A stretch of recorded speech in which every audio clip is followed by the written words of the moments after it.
You're listening to MC 101 Talk Show. Live. Hosted by two Gunz. Co-hosted by Big Cell. And we talking straight motorcycle protocol. Tune in every Wednesday around 7 p.m. for pure motherfucking facts on FHO Podcast Radio. MC 101. Where motorcycling is life.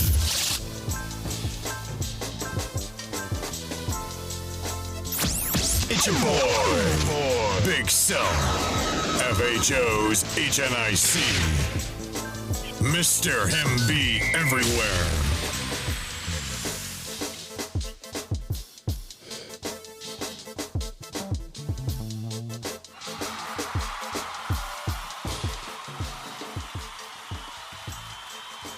Say, man, what's going on with you? It is Wednesday, December what's December what? I don't even know December. Shit, one of these, December 3rd, 4th, something. It's the 4th. It's December 4th, man. You know what I'm saying? Yeah, who cares, as they say, who cares? It is what it is. We just thank God we're here. Say, man, I want to tell y'all something right now. This show is going to be totally different than my usual format. Per se, it's still going to be fun. It's still going to be very educational. But I really, really, really want to take the time out, man, and thank my guest, the host. I'm the co-host on this show. I want to thank him for even wanting to do this and taking the chance with FHO Podcast and bringing this thing to you guys live and in living color. And it's definitely going to be my honor. I will let him introduce himself shortly. Give us a second to finish getting everything set up. Hope you guys can hear everything correctly. I need to plug in Facebook, I know, and unplug YouTube. So give me 1 second. But we here, man, so bear with us. Hold on.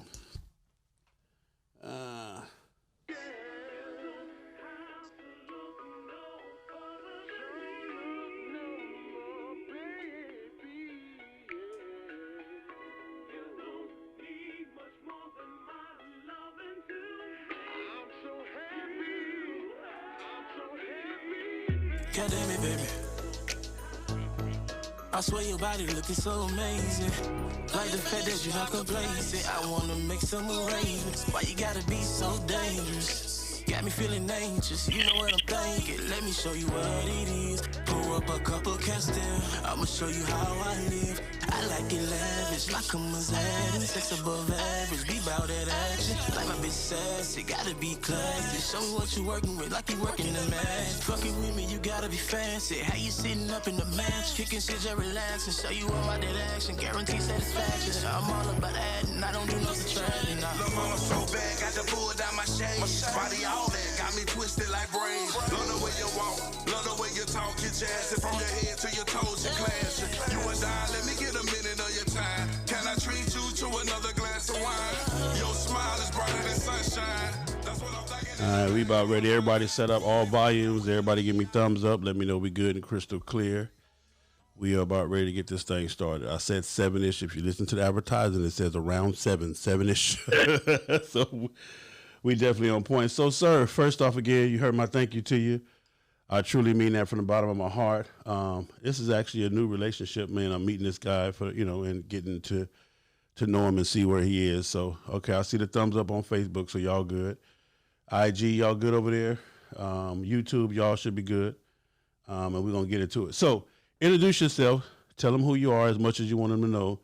And then I'm going to ask you a couple of questions about this whole MC 101 tradition and protocol, and we get into it from there. So, let's go.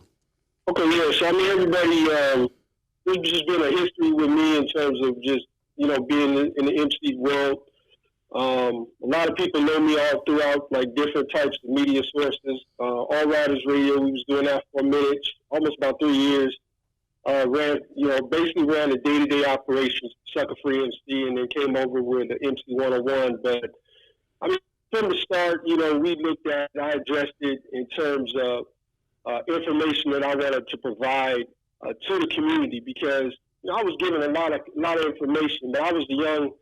I mean, when I say I was young and thirsty, I was. I mean, I was that little kid that was out there washing bikes. I was out there washing cars. I would go to the little hangout spots just to try to see the people out there in the streets and everybody kind of used to laugh at me because, you know, it was kind of like a running joke. Like, here's this little kid, he don't even ride a motorcycle, but he's hungrier than a lot of cats that's out here on these streets. But, I mean, that's how it always was. I just wanted to learn. My family came up with it, you know, in terms of just, you know, seeing them riding and around different clubs.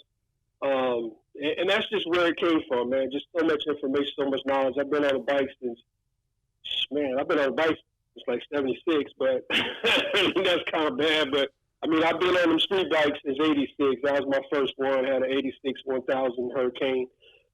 Did a lot of damage on that thing up and down the East Coast. But, I mean, that's pretty much me. I mean, anybody that's listened to the podcast, anybody that's actually heard of me, they pretty much know me. They know I'm in the streets.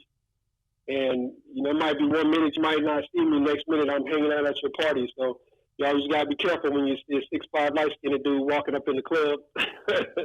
So that's me, man. So you grew up chasing the MC, and then you eventually got into the MC. And at this time, you're on the 1% side, and we're going to get into the difference between all of that. But my question to you is, and we're going to start this thing off. This is the first question. Why do you care about the information or the knowledge being put forth? Wow. I mean, it's the history that is lost, and it has been lost. And one of the things that, you know, like the story that came behind it, I was an independent writer for so many years because I kept seeing all these things that I grew up. Like, I grew up in the 60s and the 70s around motorcycle communities. I mean, I'm from Oakland. Everybody I saw was East Bay Dragons. I saw, you know, Soul Brothers. I seen Chosen Few later on in my life, but all I saw was motorcycles. I saw guys on bikes doing these things. And my uncle and my father, they rode. So a lot of the stuff that I learned from them, it was just walking into this new community. I was looking at it like, these guys ain't got a clue. Because a lot of things that we looked at in terms of respect and the level of respect that was applied to those time frames in those days, it just isn't here anymore. And that's because the history of MC got lost, and the way that you start a motorcycle club, the way that you address a motorcycle club, there's so much history that is lost in the terms of that because movies have, you know, turned it into the spotlight. And, you know, I always joke and tell people, I'm like, man, when I used to ride in the 80s, and I try to stop off at a hotel, they look at me like they don't want me in the building. And a lot of people don't understand that, and they don't understand the process of that because we was looked upon and we was shamed upon, and we was basically bullied and said that we was dirty and we was the scum of the earth.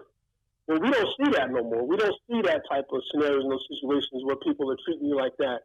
And that's the history that I try to address with people is like, you got to get back to your roots and understand there's a whole generation of people that started this that you're not talking to and that you're not addressing. And you are just looking at the Sons of Anarchies and what's in Hollywood and all the rest of this stuff, but you're not looking at the real history and the history of the foundation of the MC world. And that's where you got to start at. And if you're not starting from the beginning, you're missing the whole process. You're missing the whole picture. That's the reason why I care, because I want to make sure that the history is brought back and the protocols are brought back and traditional values are brought back. And those are the things that's missing in the community right now. It's the reason why people are having so many issues with each other. Okay. Is there anything you could do to get a little bit clearer? It seems like either you may be like, it sounds like you're in like a tunnel. Maybe. Yeah, I can. This is best. Can you hear me a little better now? That's a lot better. That is a lot better, right? Okay. There. All right. Okay. All right. So, and the reason why I asked you that question is because right now, and you know, y'all know me, I'm a straightforward shooter. Right now, there is a lot of fucked up confusion between the 1%ers and the 99%ers on our role, their role. You know, it's a lot of bullying going on. It's just a lot of confusion.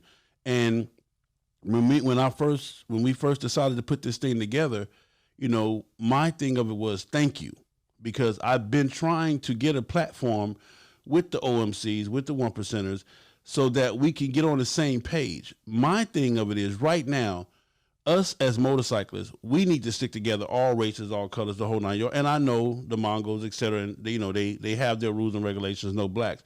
But right now, the world is in a fucked up place, period.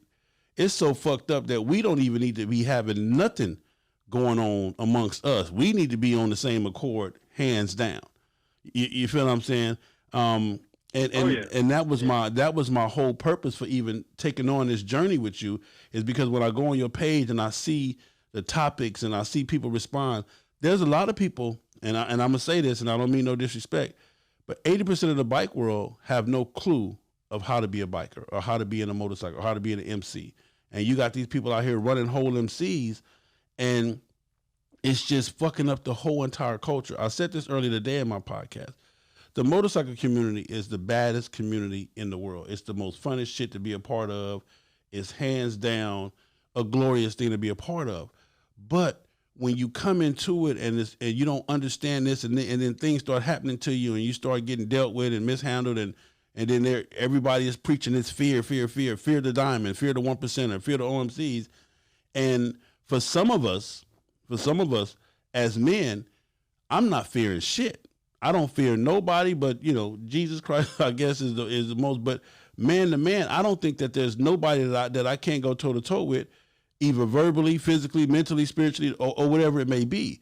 But a lot of the fear is being taught to us as 99% of the independents from the 1%ers, and we just want to know, what is the problem? What's the deal? So what is the difference between a 1% and a 99%? What's the difference? Well, let me jump in real quick, and the biggest aspect of MC 101, and when I first came to the platform with MC 101, it was ran by another guy. So I used to see him coming in and out of the page when I was over with Sucker Free MC. So what I looked at coming here was a new platform. What I wanted to address with the platform, because his platform was, he wanted to do exactly what you're talking about. He wanted to be able to educate people that was on the 99 side that these are some of the things that are specific to 1%ers. So he wanted to have a platform that people could actually come and ask questions. Now, when I got there, what I addressed was, I wanted to make sure that people had a platform and that people could actually ask the question. Okay. So I say, even in my thing, if you're going to come to this page, you're going to respect everybody's opinion. You're not going to suppress anybody's opinion, and this is how we're going to do business. From females, males, black, it don't matter who you are. You have an opinion, and you have a right to be able to say something on the page without being bullied. And if you're being bullied, then you're going to be off. The dude going to be off. So whoever it is, they're going to be off the page. And that's how the page is set up. So now, to answer your question, the biggest issue that we have in the communities, and I want to start from the beginning, how it used to be.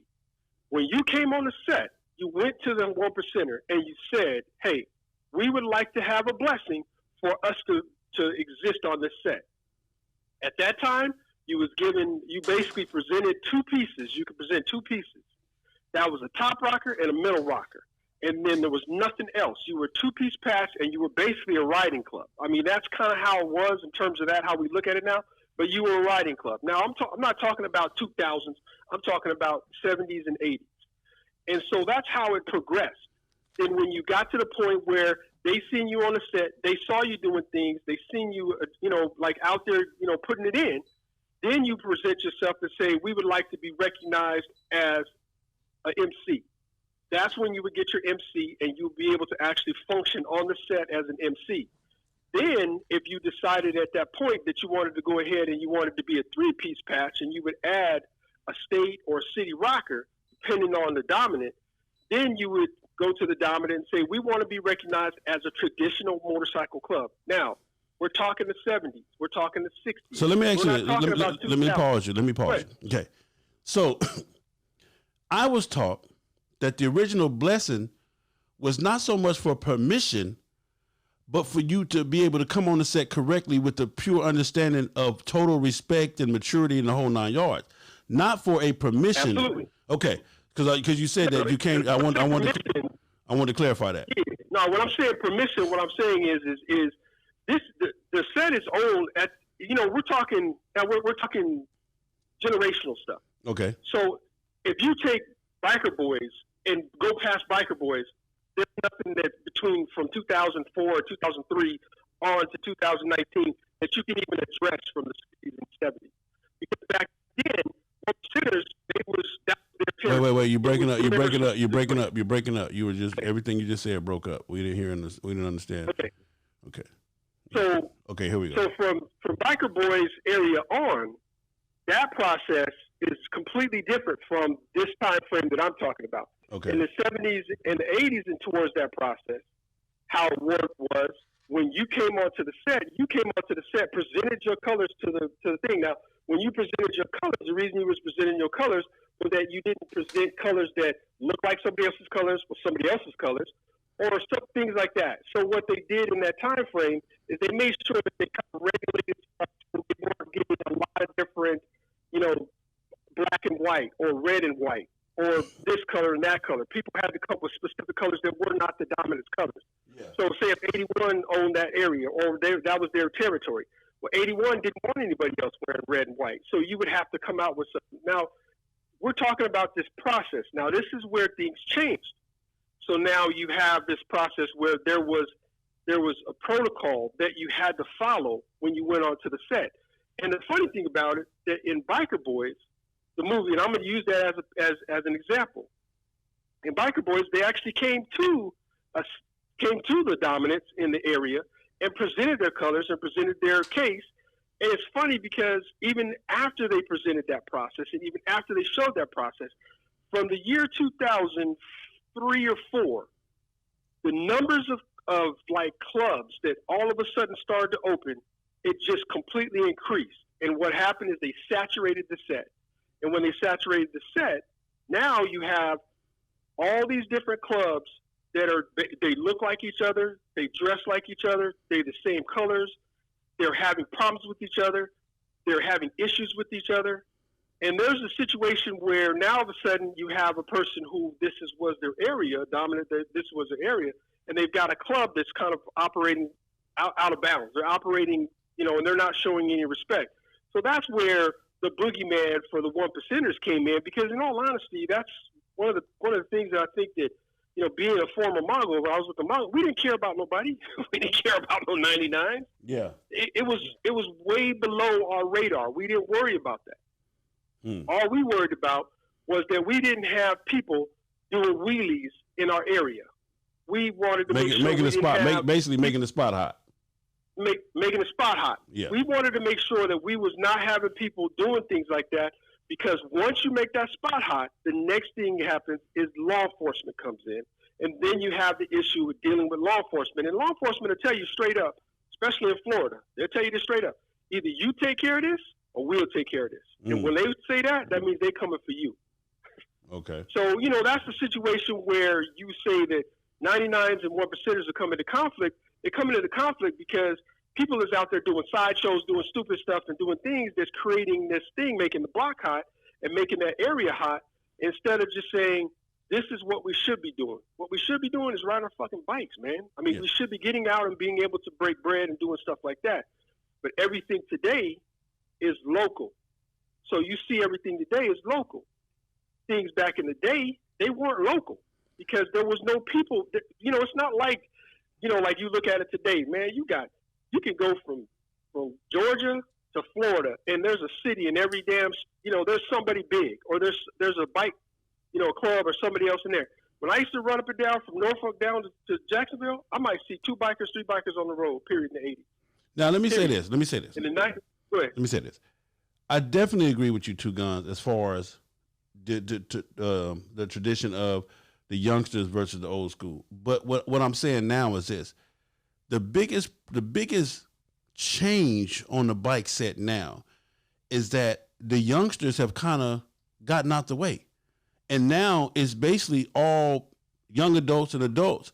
And I'm saying this, me, I'm straightforward. And I think the OMCs have gotten to the point now where they don't have anybody else to basically regulate. So now it's all the petty shit. You understand what I'm saying? Because like now, even us, you're not finna willy up and down. If we at bike night, I don't want you willying and burning rubber and all that shit even at a bike night, or if we out somewhere kicking it, because we don't want the attention. I don't want the police harassing me or stopping me when I get ready to leave. The biggest change between, as we're going to say, old school and now, back then and now, is that back then, yes, there were a lot of teeny boppers, youngsters, fucking up the set, out here doing dumb shit. Even in the Biker Boys movie, the son trying to be, blah, blah, blah, all the dumb shit, now. But things have totally progressed to where now the bike set is average adult. You know, it's basically average, you know, younger adult or grown folks adult. So the same things that used to apply in the 60s and 70s is not going to work now because we're not kids no more. We're not doing kid shit. We're not kids doing kid shit, and we doing grown folk shit. And then when you have a person of, you know, whatever OMC or whatever diamond holder, you know, comes down to where we hanging out and where we kicking it at, doing our own thing, and wants us to, I don't know, whatever it may be, that is where the confusion starts. And I definitely agree with you now that you have so many clubs with so many patches all looking alike. There is really nothing, but there is only really a few clubs that their patch is totally, you know, different, distinct, unique, and the whole 9 yards. So it's just that I can understand. And after Biker Boys, like you say, the floodgates opened up. You know, I totally agree with you. They opened up.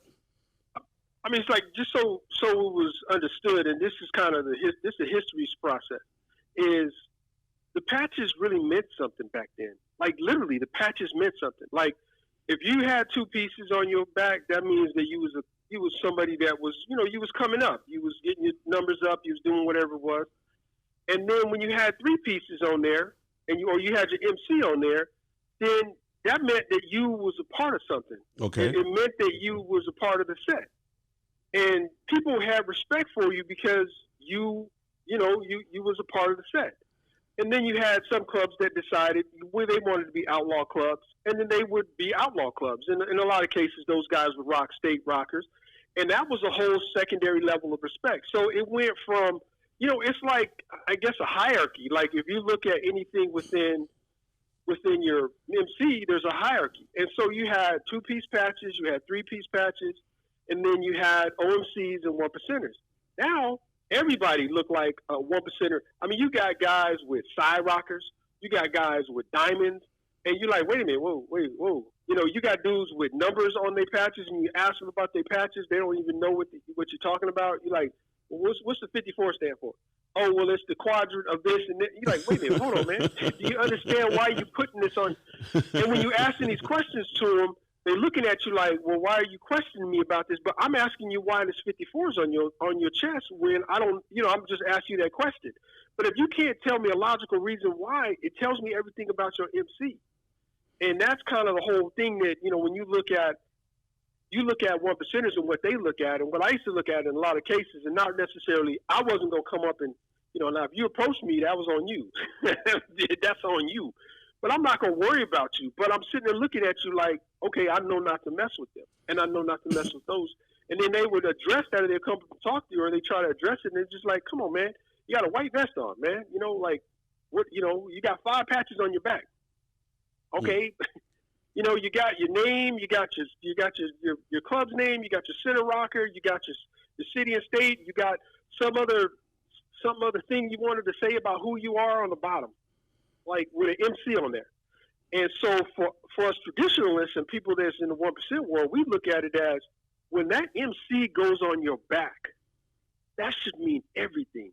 I mean, you should respect what has came about for you to wear that MC. Yeah. And you said something about the Mongols. And just so people may not know, but if you don't know, you should know. In 2009, federal government went against the Mongols, or went towards the Mongols. And what they tried to do is they tried to take the patch right off of the back. So when I got there in 2011, legitimately, it was on. I mean, they was literally trying to take the patch off of our backs. For 7 years, the Mongols fought the U.S. government, and it helped out, I mean, other nations, other clubs, rival clubs, you name it. Everybody helped out to try to make sure, because what the government wanted to do is the government wanted to run the money out of the Mongols so that they couldn't protect themselves, so they couldn't go to court, so they couldn't get the attorneys that they needed. And the whole community helped out. But people don't realize what they did. And the reason why they did it is for the fact of people being able to wear your colors. But wear the MC, and that stands and always will stand for motorcycle club. So if you're not respecting the foundations and the actual establishment of the MC world, then you're missing the whole point, man. If for a person that's really a traditionalist, or they really, I mean, they love this, they look at you like, man, you disrespecting me. So let me say, you got an MC on your back, you should respect that. You know? Let me say this, because in doing my research and in doing my homework, I found that there is no such thing as 2-piece, 3-piece, 4-piece, 5-piece, 1-piece, all of that stuff. It just all depends on what region you in, who cares about it, and who doesn't. And I said that to say this. Absolutely. Okay, I said that to say this. Even with the state rocker, and I'm going to say this, the state rocker wasn't designed originally to establish OMC or 1%er. The state rocker was designed to hide actually where you're from. It was designed to hide your actual whereabouts. You understand what I'm saying? It was an identification for us on the motorcycle scene to know enough, but not to know. But for the average Joe, the public, the police, the public, whoever else, non-motorcycle related, for them not to know. So this big old thing now with the 3-piece, the 2-piece, the 5-piece, the state rocker, it's all to me. And doing my research, talking to multiple OGs and Gs from blacks, whites, the whole 9 yards, is really just a bunch of BS. Because as you stated even earlier, when I talk to my boys from the Mongols, they could give a fuck less about what you got on the back of your vest. Just stay out their way. Period. Absolutely. You understand what I'm saying? Now, but now I wasn't raised like that. How I was raised that states, and let's keep it 100. Yeah. States designated, if you wore a state rocker, that meant that was your state. So the reason why you had the biker wars, and the reason why you had the things that happened in the 60s and 70s, and people throwing grenades in people's houses and walking in their houses and killing members of the thing, they was doing it because of the state rockers. The state rockers was basically denouncing that this is our state. And having been there and seen that, I can tell you without a doubt that I came up with that. That's what I was raised in, is the state rocker denounces that this is our state. From the Mongols to the 81s, they'll even tell you the reason why there was a big war between them was the state. From the warlocks to the outlaws, state.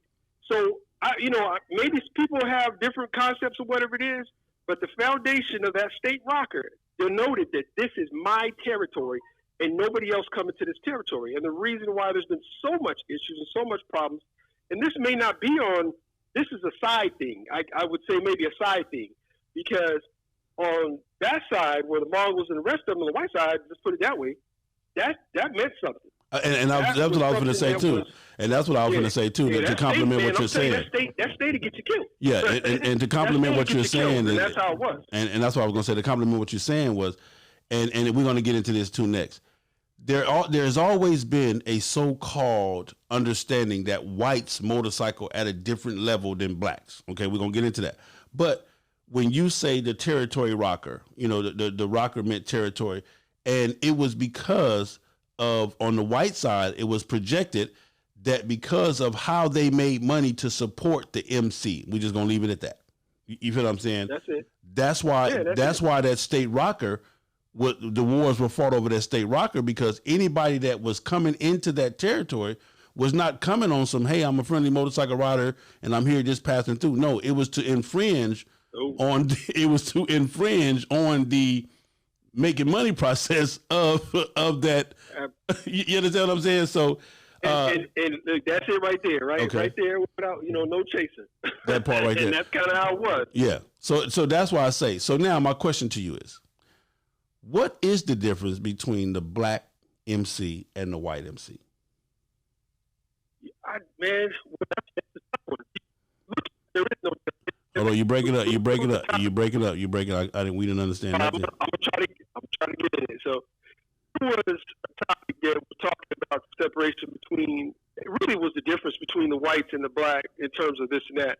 Now, me having been on, and a lot of people, some people know my story, some people don't know my story, but having been on both sides, or in a basically as a all Hispanic white thing, and then now being in an interracial mixed 1% club, the separation in terms of you looking at what white 1%ers do and what black 1%ers do, there ain't no difference. They doing the same thing.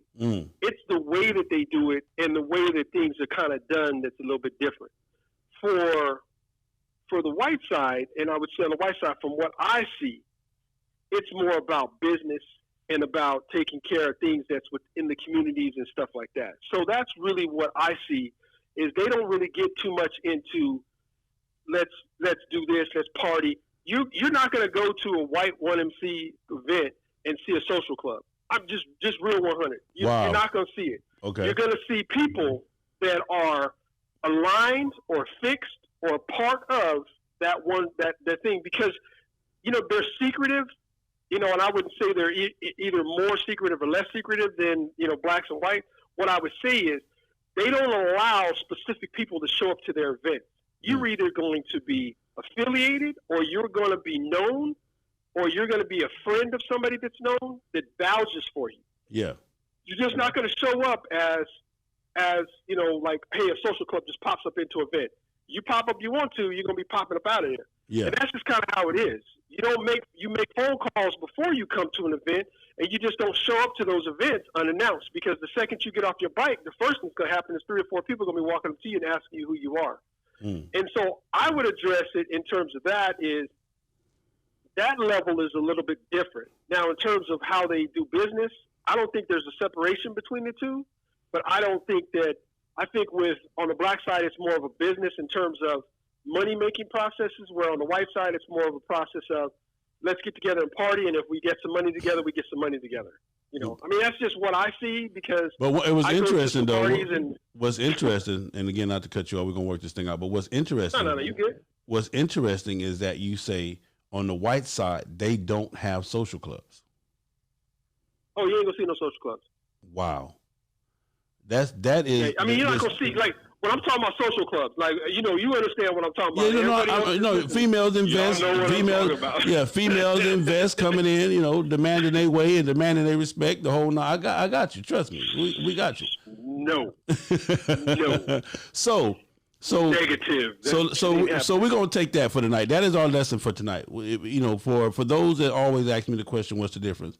So one of the biggest differences that we're learning tonight, ladies and gentlemen, is that on the white side, it's strictly about MC only. They don't care about SC, RC. It's just strictly MC only. We as blacks, we have MC, SC, RC, MSC, MTS, and all this other stuff involved and entangled in the motorcycle community, as opposed to what he said on the whites. You're not going to see a social club. You're not going to have, you know, a trophy for largest social club and the social club walk. You're not going to see any of that on the white side.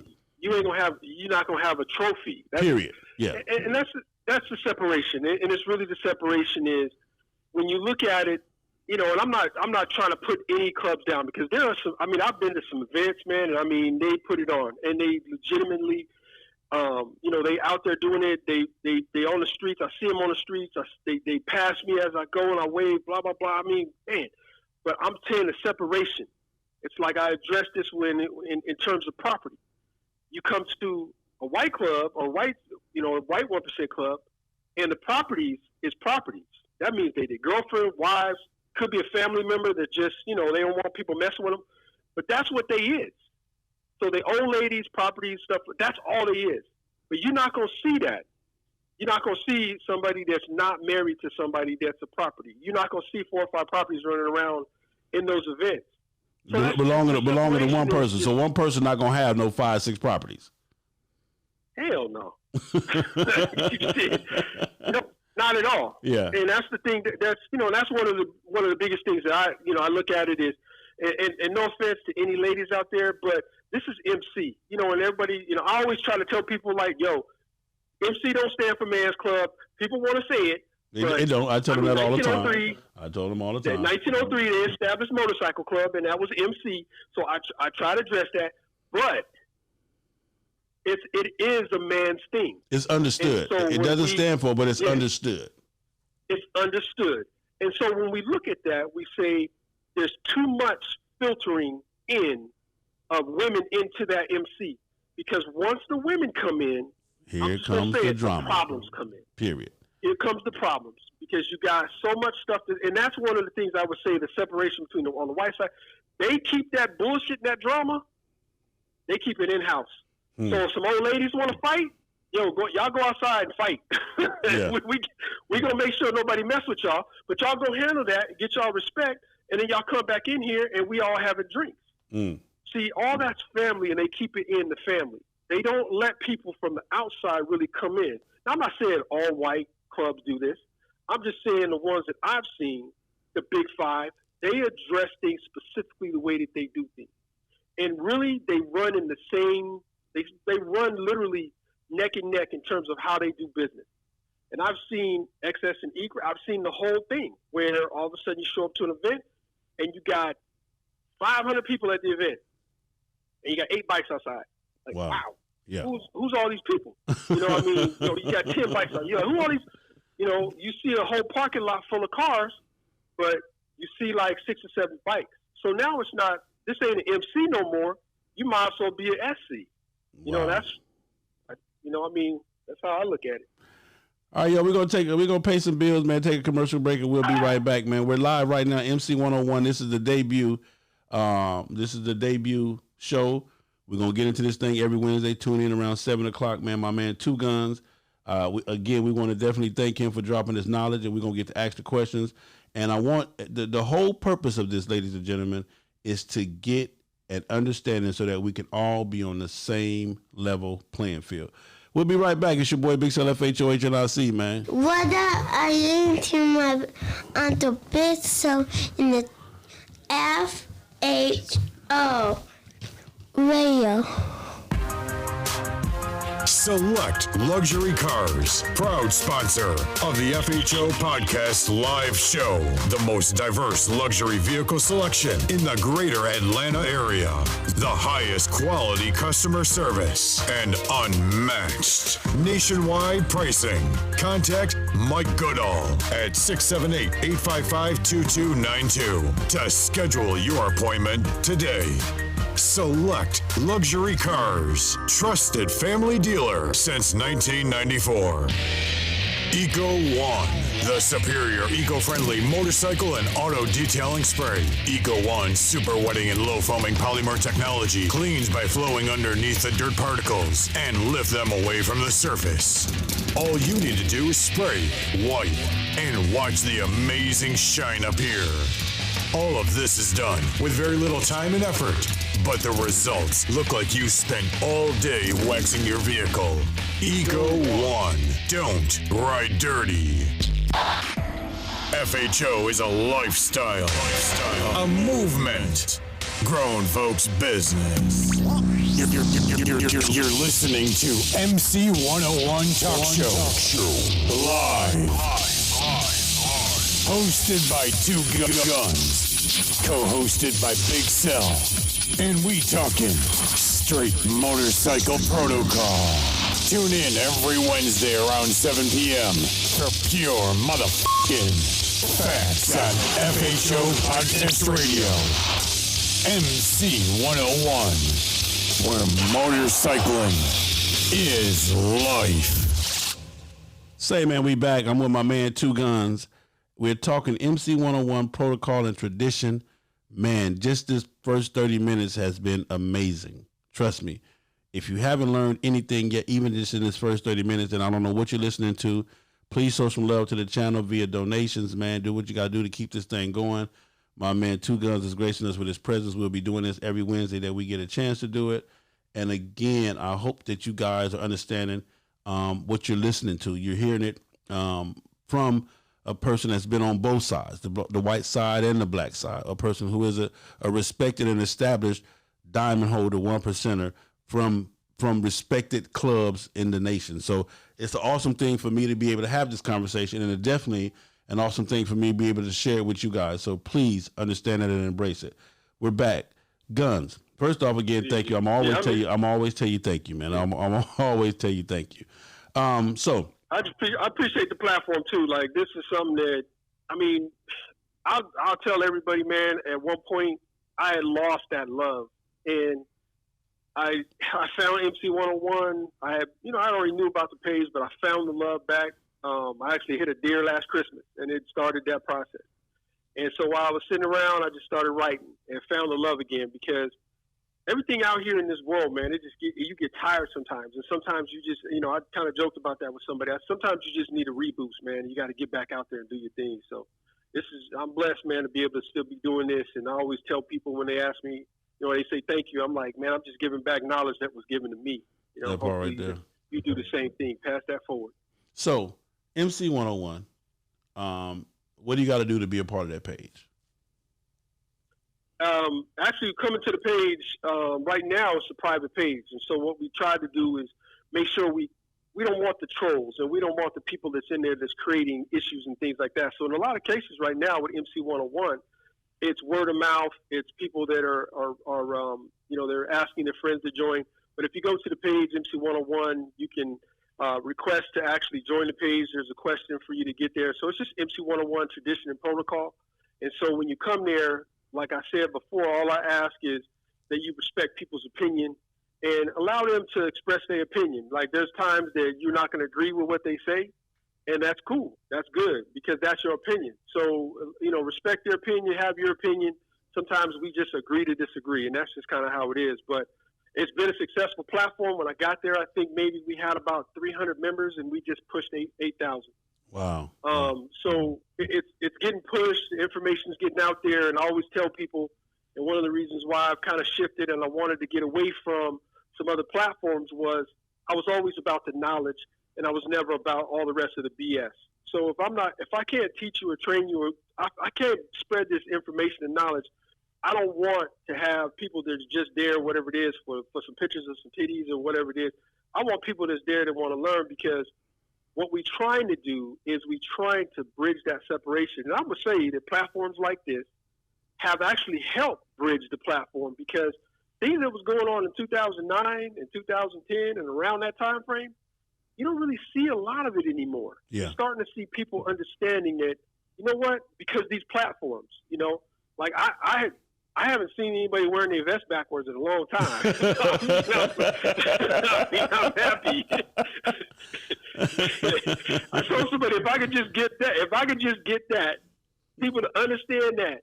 Stop wearing your vest on your chest, man. If I could do that, man, I'm just like, I've won. I used to joke with about, I won, man. There's just one person that won't do it. Tell the next person, don't do it. Shout out to my man Gunner that's listening on Spreaker through the podcast. I appreciate you, sir, for listening in. And we are live, everybody, if you on the podcast platform. And we are live on YouTube, Facebook, and IG at the same time. IG, you guys will be leaving soon. Facebook, you guys are getting a treat. YouTube, you guys already know this is the spot to be. So here we are, MC 101. We're teaching protocol. We're teaching this. We've kind of gotten into a little bit of it, and we're going to give you so much. We're not going to give it all to you. We're going to give you guys so much in bits and pieces, because I want you guys to be able to take it in. When you leave this show tonight, I want you to say, hey, man, thank you. Thank you for teaching me something new. Thank you for letting me hear something new and let me at least get an understanding. So we talked about the biggest difference between the 99s and the 1%ers, and we talked about the difference between the blacks and the white, and we talked about what this whole thing is about. My next question for you two Guns is that when it comes to everybody want to give a term for biker or motorcycling, what is a biker? And everybody got their own opinion, but what is your definition of a biker? I never got into the definitions, because you have people that are in this lifestyle and all they worry about is riding. They don't really care about nothing else. They don't really want. I tell you what, I was like that. I was like that from the mid-'80s to almost 2000. I mean, I really didn't care about a motorcycle club. I really didn't want a motorcycle club, because there was so much freedom of being out there. And so when people look at a biker and they say a biker and the definition of a biker, that's the person that really, he's not affiliated. He's a wanderer. He just kind of does his thing, comes in and out and this and that. And now you have people that say, I mean, they're not even calling them like motorcyclists. They're calling them motorcycle enthusiasts. I mean, it's like a joke, because when you look at it, you say, well, motorcycle enthusiasts. That means that really all you doing is living your life based on the culture, based on the motorcycles, based on going to the parties, based on, in the way I look at it as a traditionalist and a person that was raised in this, I look at it as if you worried about going to a party or you worried about that element of the MC world, then you missed out on the greatest thing in the world, and that's two wheels on the ground and going someplace. I mean, it's just, that there's nothing greater than that. I rode to Louisiana. I didn't ride to Louisiana to go to the party. I rode just to ride, ride with some bros and ride with some people. And it was like, yo, we going to the party. All right, yo, I'm at the hotel. I'm chilling. Yeah. I tell people all the time. It's about the ride for me. Once I get there that Thursday, Friday, and see everybody, shit, I'm done. You understand what I'm saying? Because I don't dance no way. So knees bad, I'm bad. You understand? So what the fuck am I going to the party for and I ain't dancing? Yeah, I mean, I think that's what separates me when I look at a motorcyclist and I look at a biker. A biker don't give a fuck about a party. Biker don't care about. He don't care about like going to the next thing or going to the next thing or going. He just cares about that road. And I got one of my boys on the road. A lot of people know him. A lot of people see his pages and stuff like that. His name K Solo. K Solo is my definition of a motherfucking biker. That motherfucker he'll be in Missouri one day, and the next day he damn near you see him in Alaska. You're like, well, how the hell you get to Alaska? Man, shout out to K Solo, man, trying to do 100,000 miles in 12 months. Last time we checked, he was at 80. He was at 80. Let me tell y'all something. Let me tell you something. He wasn't even playing. Let me tell you, I'm a bad motherfucker when it comes to riding a motorcycle. I'll go up against damn near anybody. I'm a bad motherfucker. I know some other bad motherfuckers. 40, 50,000 miles a year on a motorcycle is average for us bad motherfuckers. But you're talking about a man that's saying he gonna do 100,000 miles in 1 year. Dude, do you know what you purposely got to do 100,000 miles? You purposely. Like I told him, I'm mad. Yeah, I'm mad at him. I'm saying, man, whatever you're doing, I need to be doing because I would love to do that. I would love to be able to say, you know what, I'm done. I'm done with this. I'm done with working. I'm on the road. I'm just gonna do it. He done went through 3 bikes since I know him. That's what I'm saying. He a bad motherfucker. He a bad motherfucker. I ain't gonna tell you no lie. I tell him all the time. Fuck you. Hey, K Solo, fuck you. You gonna say it? I'm just because you are riding your motorcycle and I'm not. So at this time, that's what I look at. I look at the mentality. That's what I look at. I look at bikers in terms of being a biker, but there really isn't any terms of what makes you a biker or not. I think what makes you a motorcyclist or what makes you a part of this world, this MC community, and I always use MC community, is your love for motorcycles and your love for getting on that road. And if that's not your motivation, then that's the wrong motivation for me. I just feel like you're missing such a big part of this because ain't nothing better than doing 1,000 miles and you're like, all right, let's turn and let's go back. I mean, there's nothing better than that. You need some monkey butt or you need to get a new seat or whatever you need to get. Let's do these miles, man, and this the thing. 1,000 miles, man. When you talking about laughs and giggles and man, that shit is. Listen, to do 1,000 miles with a man, you will bond. There's nowhere in the world you could do that kind of miles with a person and not bond with that person, not have an understanding and a better understanding, and have some laughs and some giggles. It's gonna happen because something on that road in that 1,000 miles is something gonna happen that's gonna cause some memories and some other shit. So. I definitely agree with you. I was going to piggyback on that, just to piggyback on it, because I was going into that. You don't know your brother, and I'll say this to anybody in the MC. I don't give who it, purple, green, white, blood, whatever it is. You don't know your brother if you ain't never did miles with him. That part. If you ain't never been out of town, like 1,000 miles with your brother, you don't know your brother. Because them miles gonna tell you everything you need to know about your brother. They're gonna tell him when he's mad, when he's pissed off, how he does things. It's gonna take you to the level of frustration that you will not even realize. That part. From Casper, Wyoming to Arkansas, I rode 4 days. We did a turn and burn. I rode with 4 guys. When we came back home, I mean, we was no more than 60 miles away from each other. We almost got in a full-fledged fight. I mean, we was just like, man, fuck you, and kiss my ass, and blah, blah, blah. We was so mad and pissed off because we didn't want to see each other no more. we loved each other to death. And to this day, call them anytime, love each other. But man, them Miles is going to tell you. They going to tell you. That part. So let's pick a time. We as we agreed to do this show, we're going to pick a conversation from the page. Let me see. One conversation from the page, and we're going to kick that off. You got one in mind already, or you just want me to try to find one? I mean, what I'm trying to do right now is I'm just trying to break down.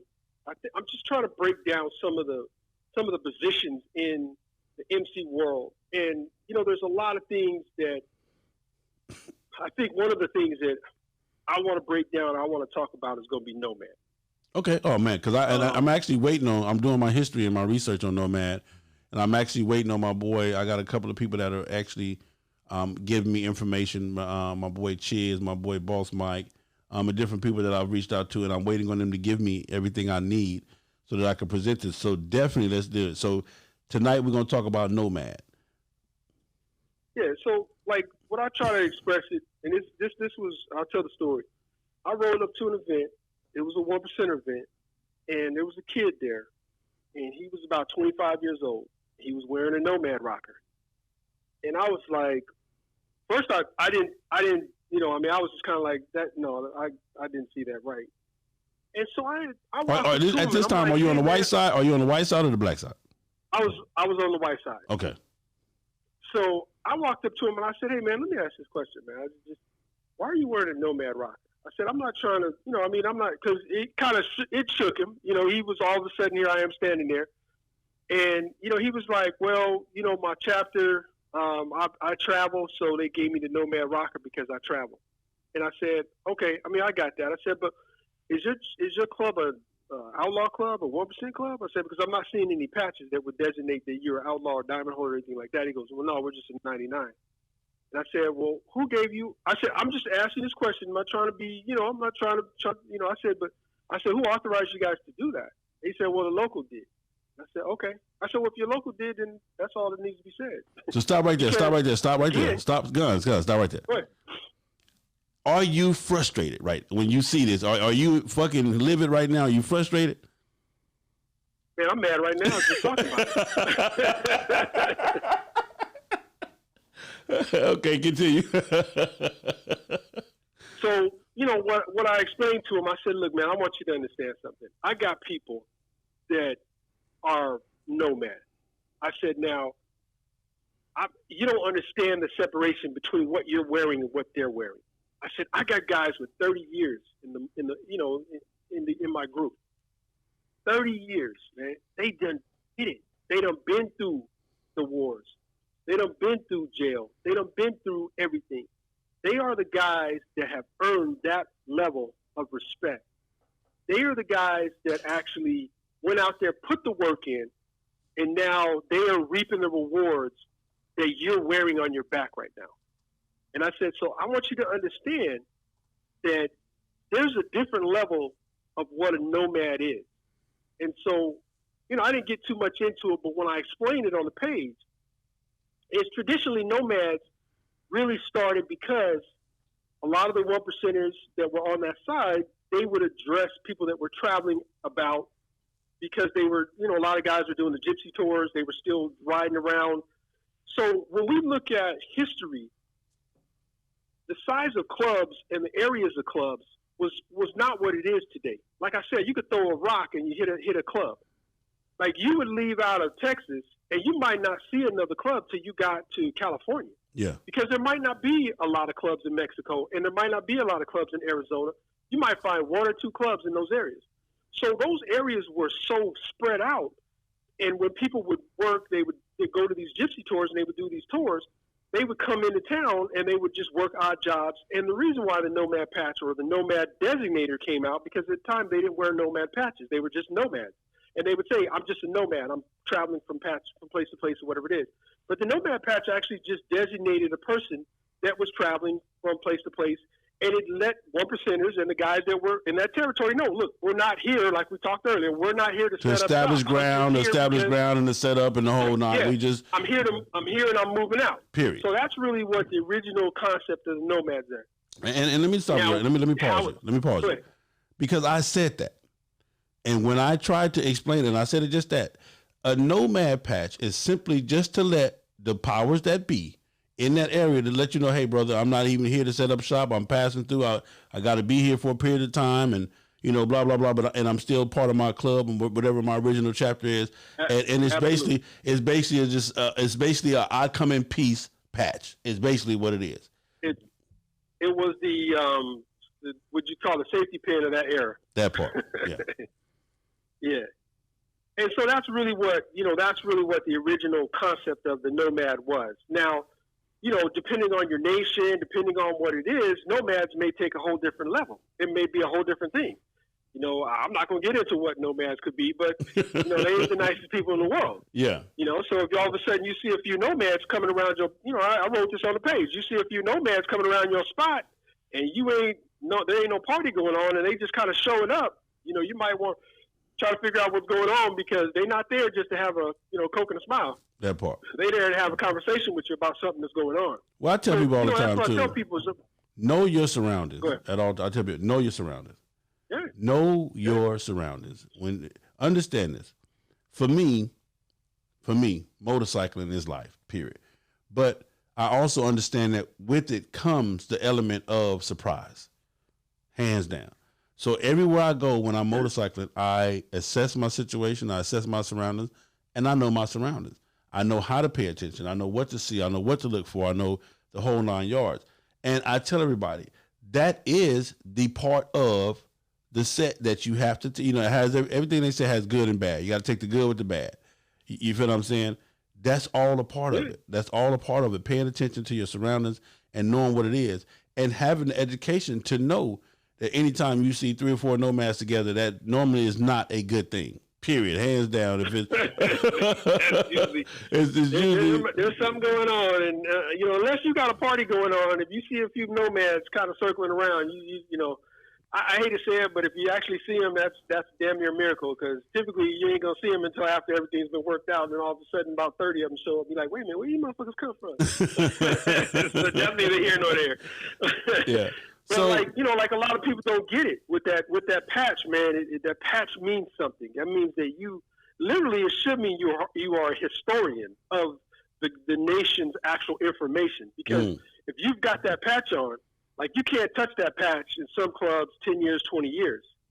So you've got the time and you've done the things within that patch. So you can help junior and younger guys that's coming in and give them the information. Because typically I don't really talk to a lot of people in terms of I go to the nomad because I'm like, yo, throw me some knowledge, man. I just give me something. Yeah. Just give me something that nobody else knows and I want to know it.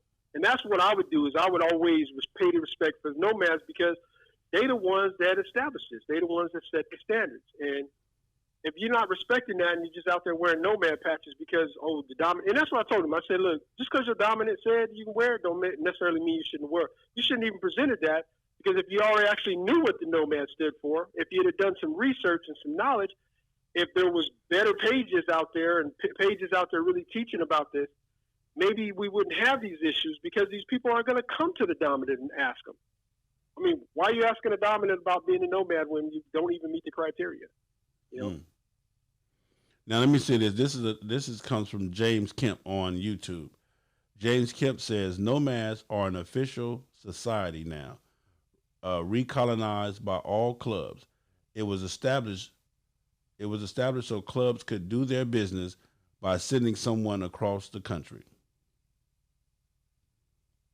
That's what he said. Now it depends on what you're talking about. I don't talk about nothing illegal because that was that part. Yeah. So that's kind of how that was in process with that. Yes. But in the same sense too is when we look at it is in terms of nomads themselves, the process with nomads, and it's always been the designation that a nomad was a person that's traveling. And it's like you said, it's a calling card saying that I'm only here for a brief period of time. But that's not what's happening.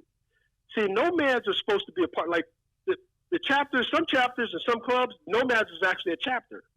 They're a chapter of nomads because they don't have a home. They travel so much, and so they chapter up.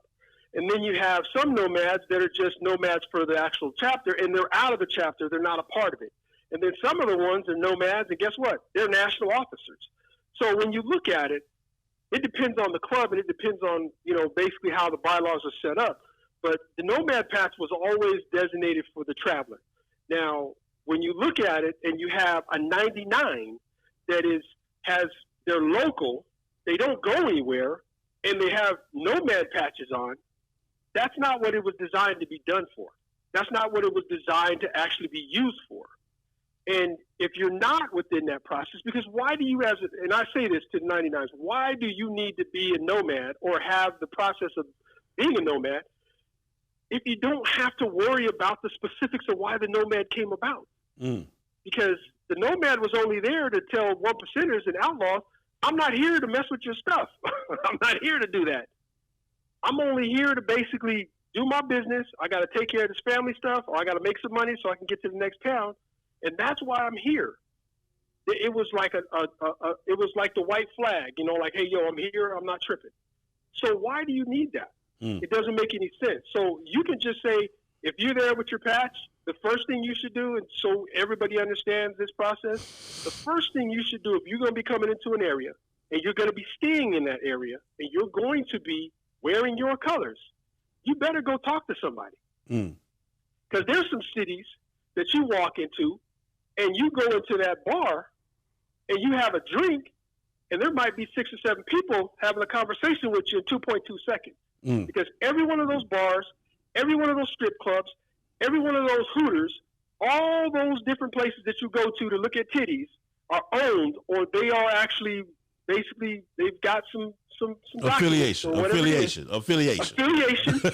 MC, one of the dominant MCs. Yeah. So somebody's gonna make a phone call. Somebody's gonna call and say, "Yo, we got this in here. I don't know who these dudes is." We got Big Sale from FHO up in here. Why. Yeah, we got Big Sale from FHO up in here, man. Yeah.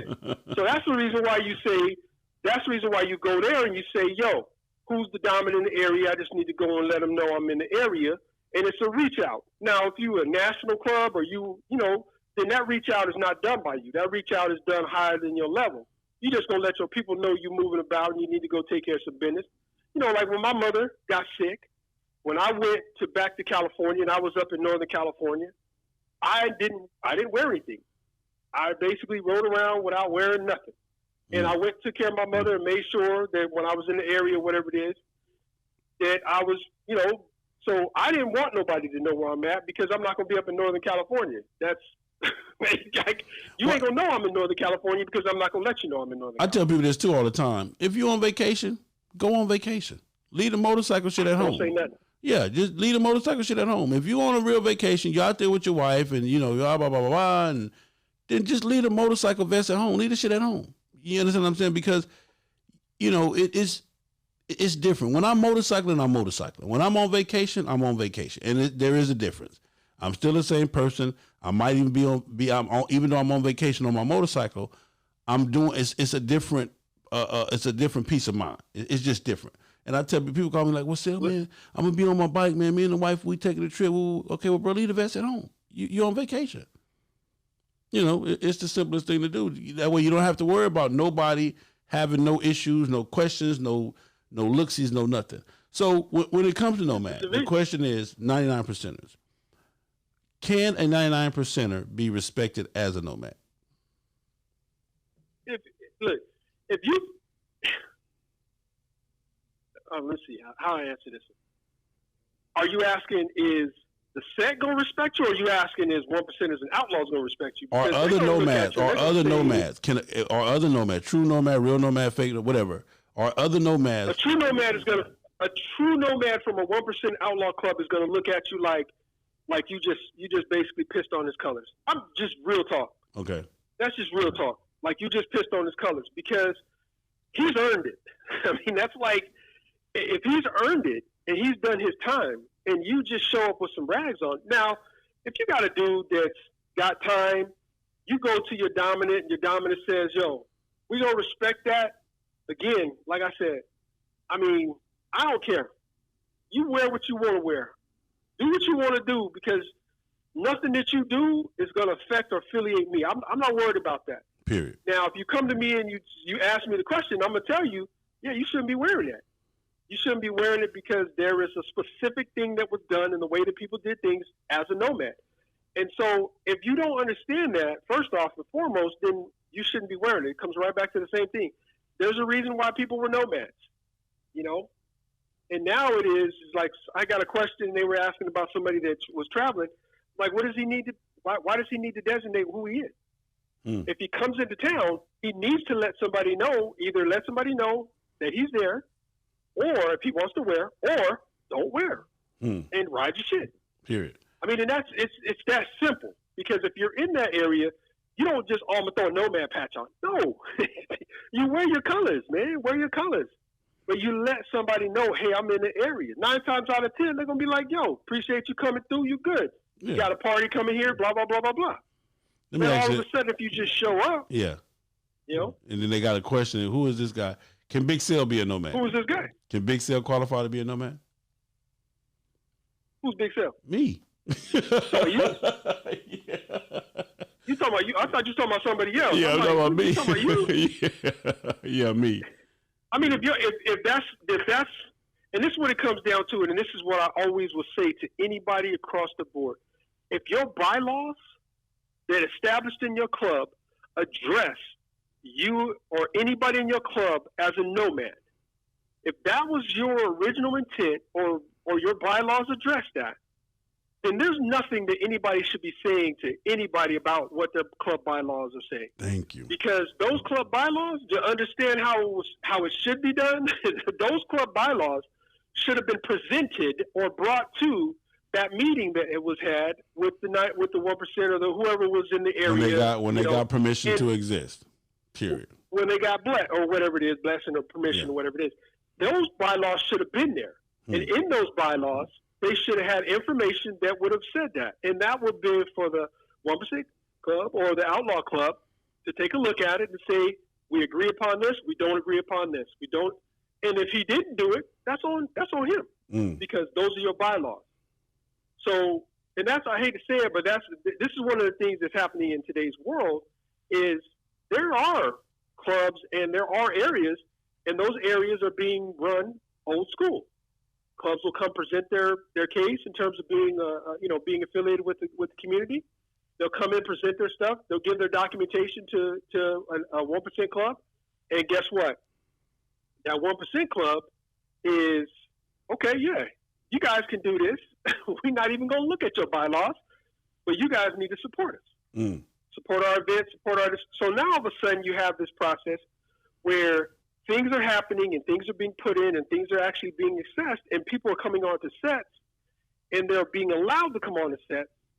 And the only concept is wear our support pass, support us, listen that, and you're good to go. And that's not what it's supposed to be about. That's not how it should be run.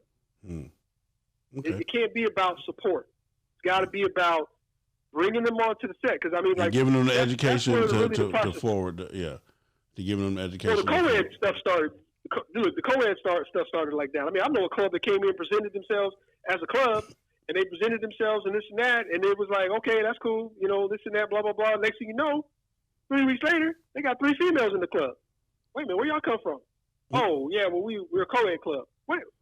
No, when you presented yourself, you wasn't a co-ed club. You presented yourself as a traditional MC, and I'll tell everybody, traditional MC, all male, all on bikes, all American. Now that's just old school verbiage. Whatever. Traditional MC, y'all. Let me slow it down. Traditional MC, all male, all motorcycles, all American. So there is no 9 of us. It's 10 of us, and 9 of us got bikes and 1 don't. There was no. No. Everybody in your set, actually, when you came to the meeting, anybody that was going to be a part of that, anybody that was going to get a patch, had to present themselves at the meeting with their bike in tow. Okay. All right, y'all. It's time to take some phone calls real quick. It's time to take some phone calls. 424-242-2355 is the number to call if you have a comment or question from my man Two Guns. 424-242-2355.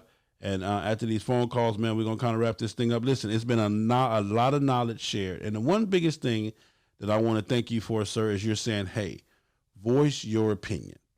You understand what I'm saying? and your opinion will be respected. So I'm telling you guys, this is the opportunity. This show right here is the opportunity for you to ask the questions that you want to ask without no judgment, without no scrutiny. This is the show where you can type in what, if you got a question or whatever, a type or whatever, we will address that question professionally, with all the respect due in the world, the whole 9 yards. 424-242-2355 is the number to call.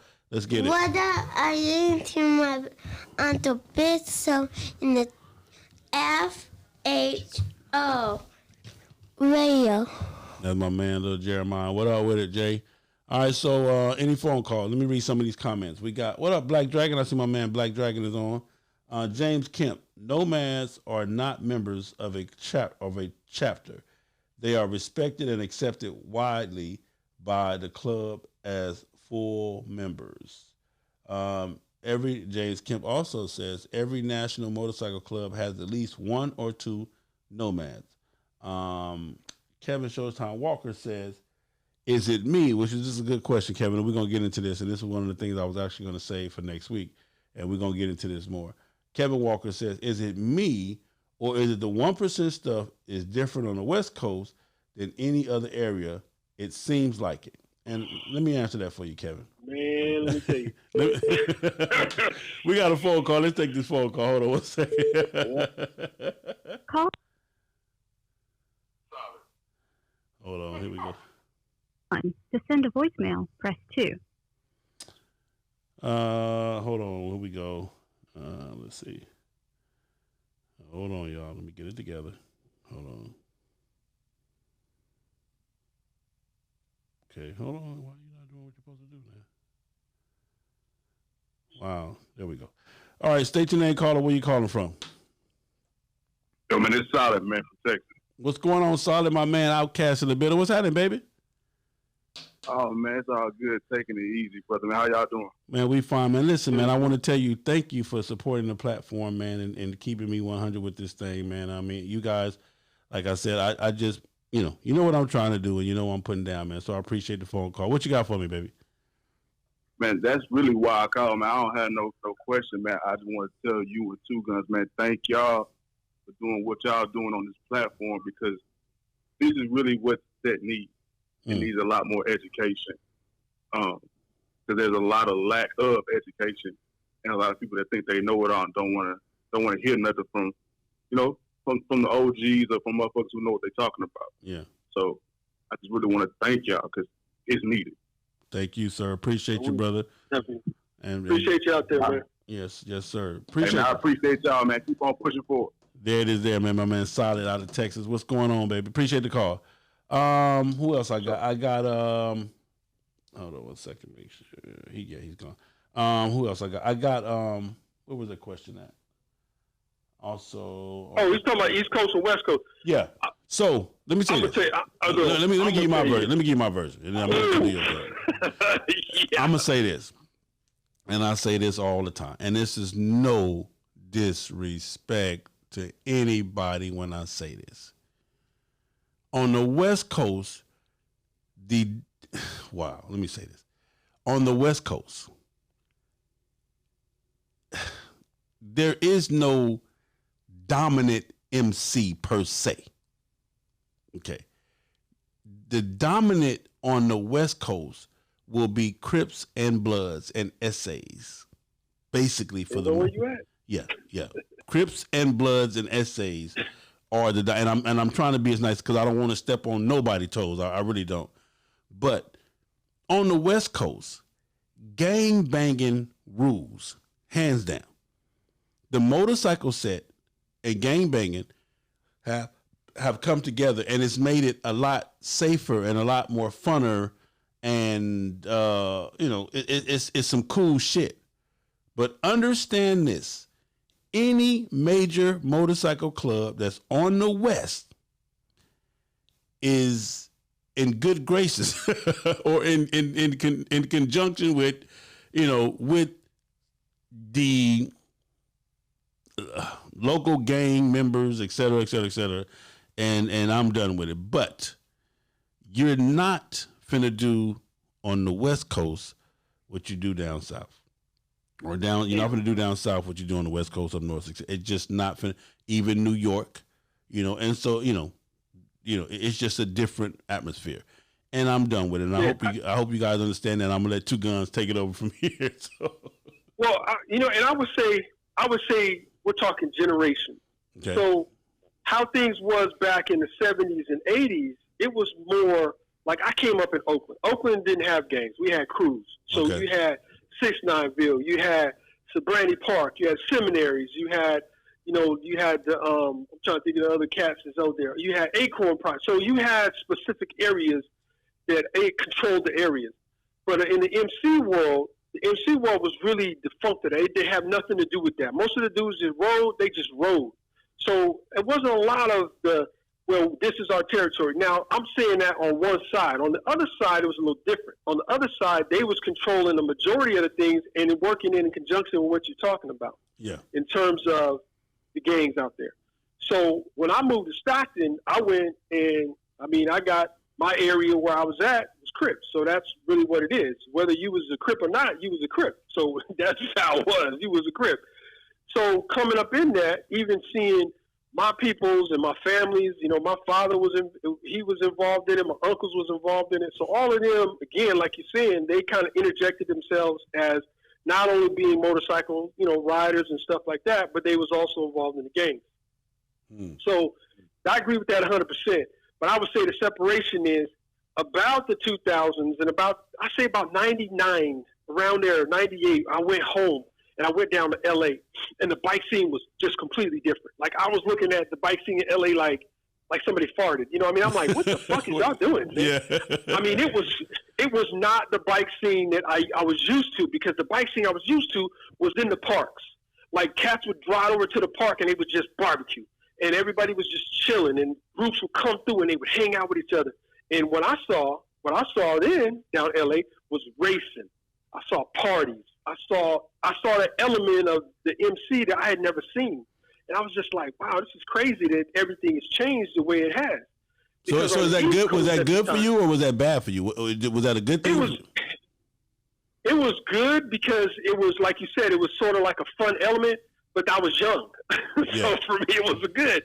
But now, but the problem that happened, and this is what happened across the board, was that whole element changed the way that MC was basically kind of being showed or taught or being presented.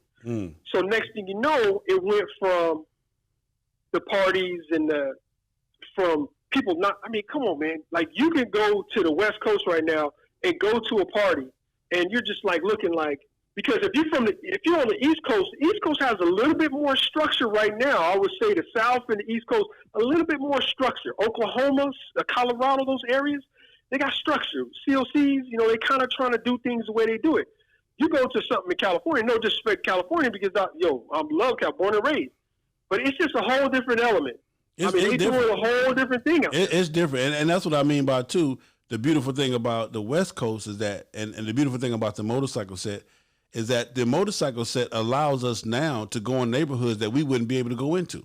Hands down. Yeah. If you on a motorcycle, you're being given a pass, even though you may be from the other side, or whatever. Because in L.A., if anybody know anything about the West Coast, about L.A., one street can make a difference. One street. You go across one intersection, one light. An intersection. There ain't no street. Intersection. You go across an intersection, and the whole world changes. But with motorcycling, that's one thing I will give the West Coast. And let me get a West Coast man a hand clap, a real hand clap right now, man, because they have definitely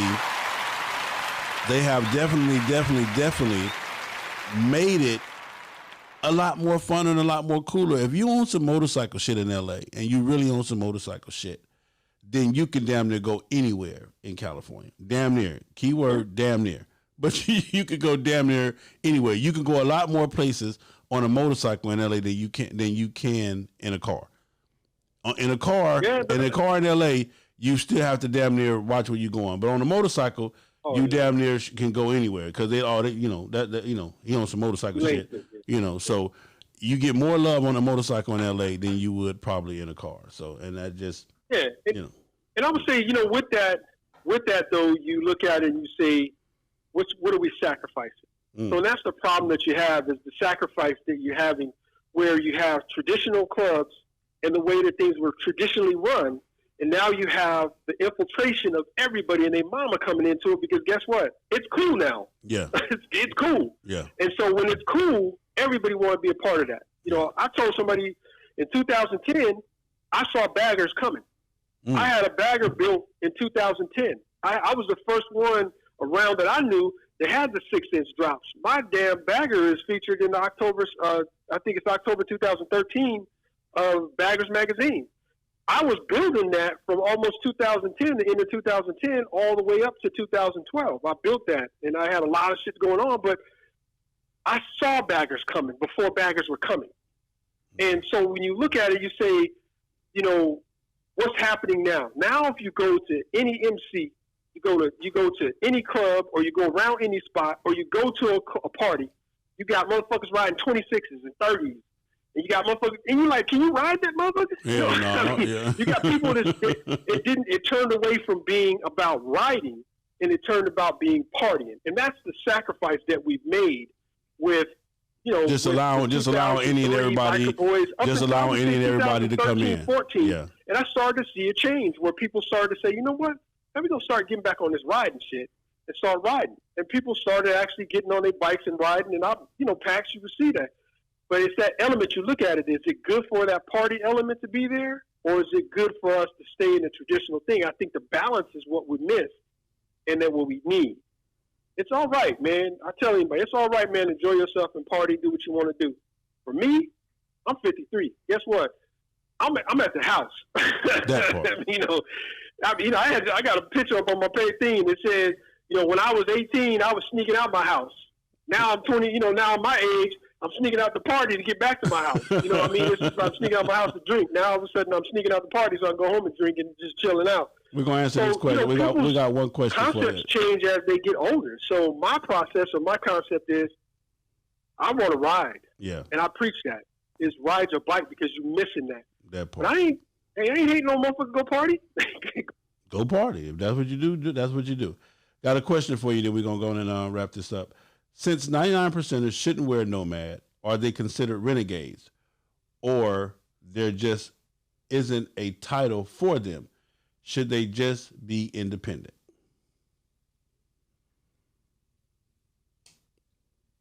Oh, what happened? I think Gunz must have hung up. Hold on. Let me get him back on the thing. Hold on, y'all. That's a good question. Hold on one second. Reset. His phone might have been dead too. He was already saying that earlier.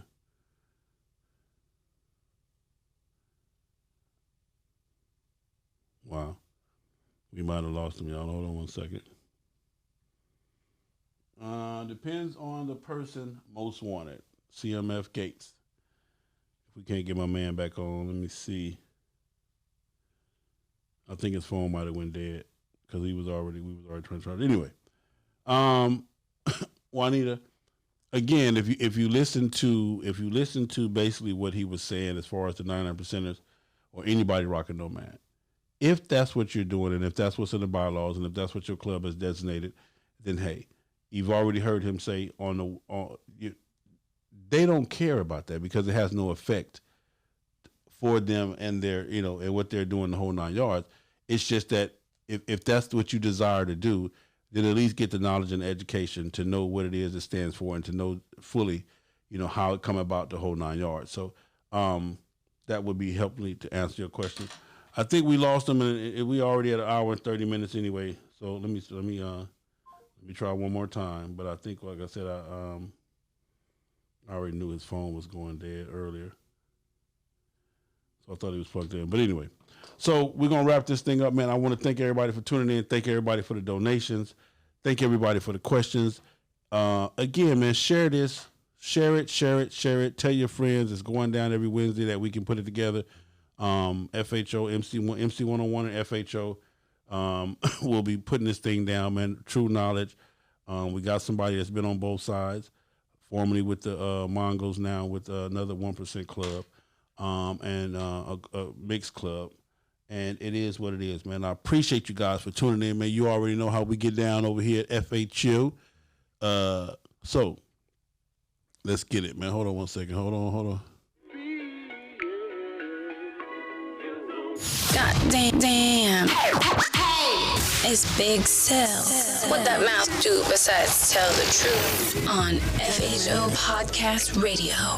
Say, man, thank you for tuning in. Please share the channel, man. Tell your friend, man. Let's get these numbers up. I love you all. You guys already know. Mind your business. Stay in your own lane. Ride your ride. Have enough love in yourself built up, man, so that you can have some love for me. We love you. We love you. We love you. Trust me, we do. My email address is fastharleysonly@gmail.com. fastharleysonly@gmail.com. That's the email address for me. Great show, Cash App invite. Appreciate you, Roy. Appreciate everybody, man. LA Lucky, I appreciate you. Scoop, I appreciate you. Anyway, we on, man. See you guys. Hope y'all like that topic today, too. If you missed the topic I had earlier this morning, man, go check it out. We've been killing it lately, man. So hopefully this week also, I think I may have Big Punch in the studio, Hot Boy in the studio. Got some real legends, man, coming into town. So hopefully we can get them in here on the hot seat, man, and put it together, man. So it is what it is, man. I love you guys, and ain't nothing you can do about it. FHO, baby. Shout out to the entire FHOMA family. Everybody, all members all over the world. From my West Coast FHO family to up north, the ones that's dug in the snow. Special shout out to my man V. Don't forget also, this Saturday, Queen will be doing the raffle for the purse. And Sunday, I will be presenting my FHO members with their awards. We got some ground pounders in the building. We got some cats that put it down. So this Sunday, I'll be doing that live right here. But stay tuned, man. Make sure you subscribe. Make sure you know, whatever. Call me if you got any questions, man, for anything. I'm here, man. I love you, I love you, I love you. FHO, baby.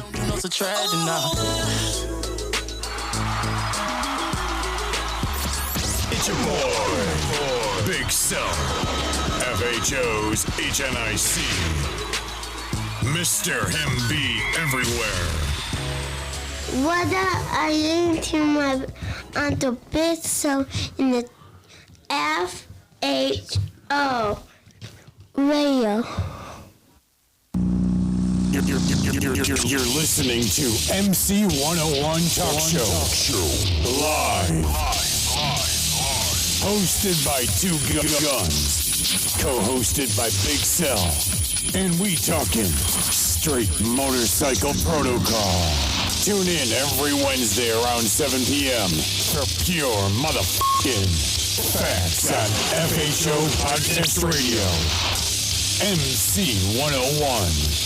Where motorcycling is life. Peace.